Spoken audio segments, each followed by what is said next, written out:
कोणी कच आला नाही. दैत्याने पुन्हा चाल केली वाटत. बघितलं, समजलं शुक्राचार्याला की अरे हा तर माझ्या पोटात गेलाय. संजीवनी विद्या पेरायची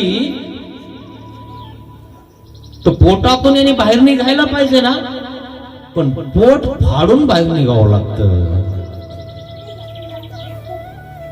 मी तुम्हाला सांगितलं ना, ह्या ज्या विद्या असतात ना, तामस विद्या, हात बघणारे, काही करणारे, गंडे धागे दोरे, हे काय होतात माहिती की एक दिवशी आपल्या अंगावर पडतात आणि आपलाच घात करतात. त्या ह्या विद्या चांगल्या नाही.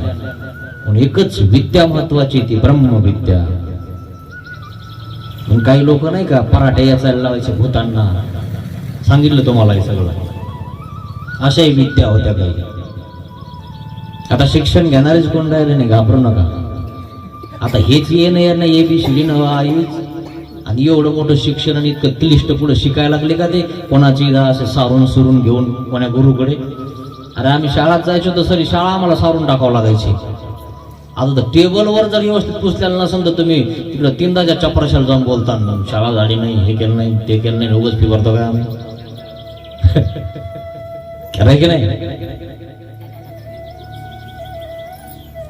शुक्राचार्याने त्या ठिकाणी चिंतन केलं आणि बस विद्या पेरली. कच म्हणतो, हळू न बोलतोय, गुरु मी तुमच्या पोटात आहे, आणि जर मी पोटातून बाहेर आलो तर तुम्ही राहणार नाही.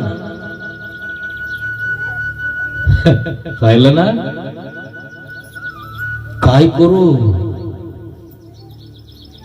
करू मग आता मी. आणि देव याने म्हणते मला कच पाहिजे, काही करा तुम्ही, मी कच बिगर जिवंत राहणार नाही. मग शुक्राचार्याने सांगितलं तुला कच पाहिजे का, तर मी जिवंत राहणार नाही, कारण कच माझ्यावर पोट फाडून बाहेर येणार आहे. देव याने म्हणते मला तुम्ही पाहिजे आणि तोही पाहिजे, तुम्ही मला दोघंही पाहिजे. काय करायचं तर करा, पण दोघंही तुम्ही मला जिवंत पाहिजे. आणि मग शुक्राचार्य म्हणतात ह्या दैत्यामुळं, त्यांच्या कूटनीतीमुळं देवतांचा प्लॅन सक्सेस झाला. मी देवतेला, बृहस्पतीच्या मुलाला, कचाला संजीवनी विद्या शिकवणार नव्हतो, पण मला आता शिकवावाच लागणार, मजबूर झालोय. काय, एखाद्याला जर शिकवायचं नसेल तरी शिकवावाच लागतं. काय, शिकवावाच लागतं. पण पूर्वीचे लोक नव्हते शिकवत. ब्राह्मण लोक आहे ना, शिकवत नव्हते, बसवत नव्हते इतर समाजाला, त्यांचा विटाळ व्हायचा. आणि एकलव्य जंगलात जाऊन गुरुचा पुतळा तयार केला आणि त्या ठिकाणी गुरुवर श्रद्धा ठेवून शिकला. अर्जुनाला त्या ठिकाणी बाण कसा मारायचा, बाण कसा धरायचा, लपून लपून जाऊन तो एकलव्य, तो भिल शिकला. लपून जाऊन शिकला, लपून जाऊन ऐकलं. इथं तर ऐकायला तुम्हाला तरी काही लोक ऐकत नाही. इथं लपून ऐकावं लागलं. जंगलात पुन्हा आणि पुतळा केला, त्याच्यावर श्रद्धा ठेवली. आणि जे अर्जुनावर शिकवलंय ना, तो रात्री इथं शिकायचा, रात्रभर प्रॅक्टिस करायचा. असा तो एकलव्य इतका शिकला की अर्जुनच फक्त प्रिय करायचा होता ना. अर्जुन सर्वश्रेष्ठ धनुर्धारी करायचा होता. कोणाला? द्रोणाचार्याला. पण त्याच्या सोबत त्याचा डाव लपून लपून शिकणारा एकलव्य होता, तो पण तसाच तयार झाला होता. ज्या वेळेस अर्जुनाला जंगलामध्ये नेलं द्रोणाचार्याने, आणि एकलव्य तिथंच होता. एकलव्याचे कुत्रे जंगलामध्ये द्रोणाचार्यावर धावून गेले. 4 कुत्रे. कोण आलंय म्हणे आपल्या आश्रमात, कुत्रे धावले, बास अंगावर चढायचे. अर्जुनाने बाण काढा आणि कुत्र्याला मारायचा. की अर्जुनाला सांगितलं, अरे मारू नकोस, मरतील ते, निष्पाप जीवाला मारू नये. आणि मग आपल्या गुरुच्या अंगावर कुत्रे धावून जात आहेत असं एकलव्याला समजलं आणि झाडावरून एकलव्याने सन सन सन सन बाण मारले.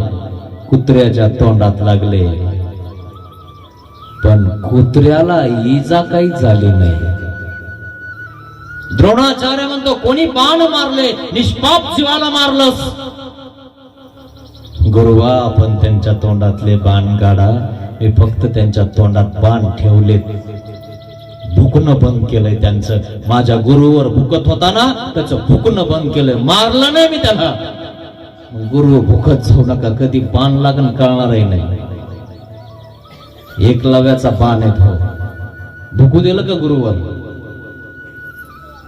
आणि मग सांगितलं, तू तर खूपच शिकलास. आणि कोणाकोण शिकलास? आपणच गुरु आहेत माझे. मी तर नाही सांगितलं होतं म्हणे तुला शिकवायला. मग म्हणे मी श्रद्धा ठेवली, पुतळा केलाय आपला. आणि अर्जुनाला शिकवत असताना मी लपून लपून शिकलो, लपून लपून ऐकलं. ठीक आहे म्हणे, दक्षिणा दे मला. तू माझा शिष्य आहेस ना, दक्षिणा पाहिजे मला. आता दक्षिणा मागितली, शिष्याला तर द्यावाच लागणार, नाही तर शिष्यत्व काय त्याच? काय पाहिजे तुम्हाला दक्षिणा? मागेल ते द्यावा लागेल. हो देणार. तो अंगठाच पाहिजे मला. ज्या अंगठ्याने बाण सोडत होता तोच अंगठा द्रोणाचार्याने काढून घेतला. सगळ्यात श्रेष्ठ अर्जुनच राहिला. त्याला अंगठा नसल्यामुळं आता नेम बराबर लागाना, मग अर्जुनचाच नेम लागणार ना. पण तोही इतका चिकट होता, इतका धीरवान आणि बलवान होता, पायाने मारायचं शिकायला लागला. प्रयत्न पाहिजे माणसाकडे. इथे जय हरी पलंगावरी घरची चहा देत नाही, लवकर घरी तोंड पुसा म्हणती, लवकर दारी व्हा, तोंड व्हा, लाळ पुसा, मंग्याच्या आई तर बसून काही भेटत का? अशा प्रकारे मग तो कच आतमध्ये आहे द्रोणाचार्या शुक्राचार्याचा. आणि मग देवयानी म्हणते त्याला काढा, त्याला मरू देऊ नका. आणि मग देवयानी म्हणते मला तुम्ही पाहिजे तोही पाहिजे. आणि मग तो शुक्राचार्य म्हणतो मला याला विद्या शिकवावं लागल. कोणती? संजीवनी. शिकवायला भाग पाडलं कोणी? कचाने. मला शिकवत नाही का तू? तुला शिकवावंच लागल मला. पोटात जाऊन बसला. आणि मग तो शुक्राचार्य म्हणतो हे बघ भाऊ, मी तुला मंत्र सांगतो आणि मंत्र सांगल्यावर शिकून घे. आणि मग जसा मी मंत्र म्हणतो तसा म्हटलं की तुला शिक्षा येऊन जाईल. आणि मग तुला शिक्षा आली की मी पुन्हा मंत्र म्हणीन आणि तुला माझ्या पोटातून बाहेर काढीन. आणि मग तू पोट फाडून बाहेर निघशील. मग तुला विद्या झाल्यावर माझं पोट शिवून मला पुन्हा नीट कर. मी तुझा गुरु आहे ना. शिष्याला विद्या शिकवली कचाला आणि कच फटकन दिशी पोटातून बाहेर पडला आणि शुक्राचार्य मेला. पण कचानी विद्या धारण केली होती. आता कच संजीवनी विद्या जाणत होता. कचाने हातात पाणी घेतलं, संजीवनी विद्या पेरली, शुक्राचार्याला जिवंत केलं. पाहिलं का विद्येचा खेळ कसा असतो. आणि देवयानी तिथं आहे. देवयानी म्हणते आता मी कचा सोबत लग्न करणार आहे. तो माझा प्रियकर आहे. तो म्हणतो तू माझी गुरु बहीण आहे, हे माझे गुरु आहे, मी तुझ्यासोबत लग्न करणार नाही.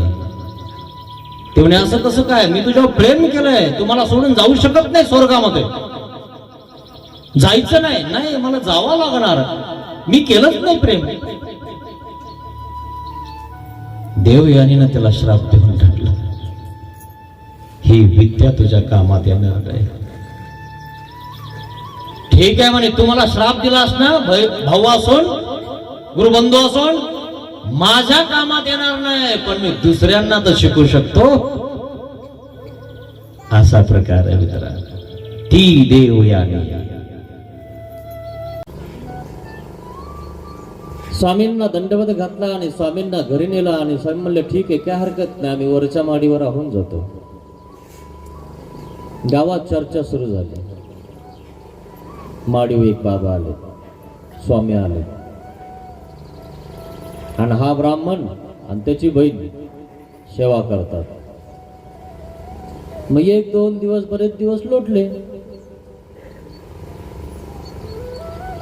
आणि मग लोक बोलायला लागले, टोचून बोलायला लागले आणि म्हणे काय खरंय, त्याची बहीण त्या बाबाची सेवा करते, आईशेने आईशेही वर्तत असेल. त्या ब्राह्मणाच्या तोंडावर बोलायला लागले, त्याला ऐकू येईना असं वट्यावर बोलायला लागले. वट्यावरचे दुसऱ्याचा चुना घेऊन लावणारे असतात, कधी दुसऱ्याची काडी घेऊनही लावून टाकतात. ते स्वतःजवळ तर काडी नाही, चुना नाही, तंबाखू नाही, पण दुसऱ्याचीच घ्यायची, दुसऱ्यालाच पेटवायची. अशातले काय असतात वट्यावर बसणारे. सगळेच नसतात बरं, काही चांगले असतात. ते म्हणतात चिप बस ना, तू बघ. अशा प्रकारात. आणि मग तो म्हणला जाऊ द्या, या लोकांचं काय ऐकायचं. तो गेला पुढे निघून. मग बरेच दिवस झाले लोक त्याला म्हणायला लागले, त्याच्या तोंडावर म्हणायला लागले. आता त्याला धरलं, इकडे येडायच का रे म्हणे. काय झालं रे म्हणे, तुला माहितीये का तू कुठं जातो, तुझ्या घरी जे बाबा आले ते बाबा एकले, तुझी बहीण एकली, तुला काय हाय का नाही म्हणे अक्कल गिक्कल. म्हणे चिपस, डोळ्याचं आणि कानाचं 4 बोटाचं अंतर आहे, उगाच मला सांगू नको. बरं असं आहे का म्हणे.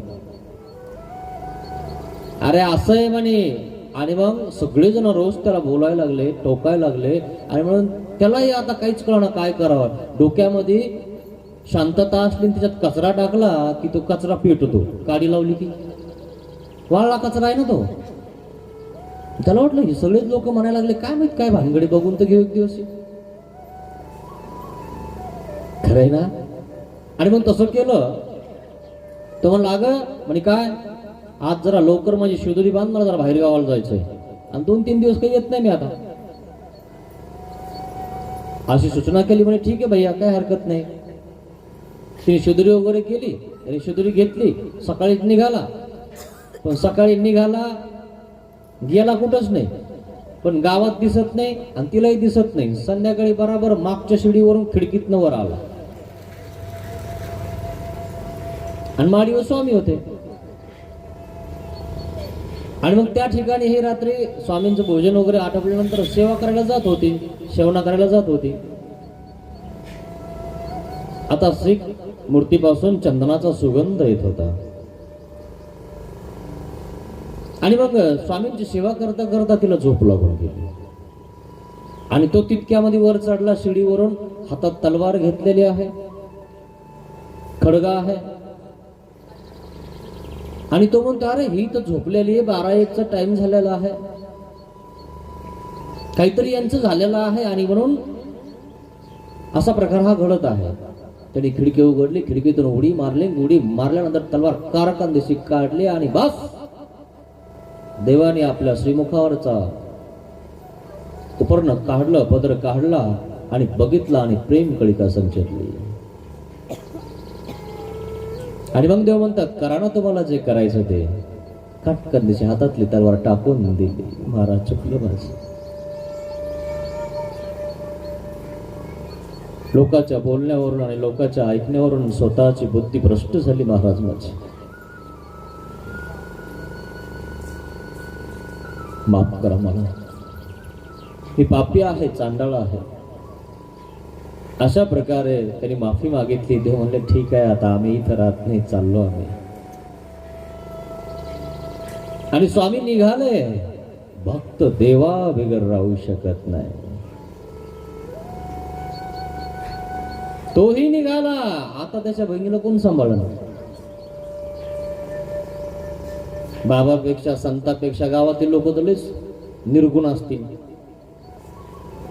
आता तर विधवा बायाला सोडत नाही, कोणालाच सोडत नाही. आता तिची काळजी कोण करल? आता तर एकलीच घरात आहे. हा तर स्वामी सोबत निघाला.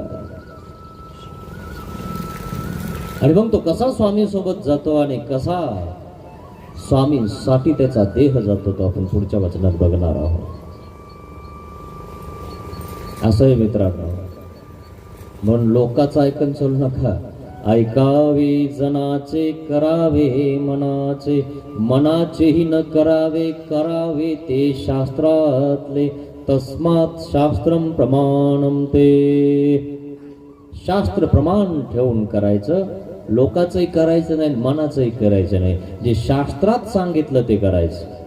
उगाच मेंढ्यासारखं कोणाच्या मागे उड्या मारायचं नाही. भक्ताशी श्रीमूर्तीवरी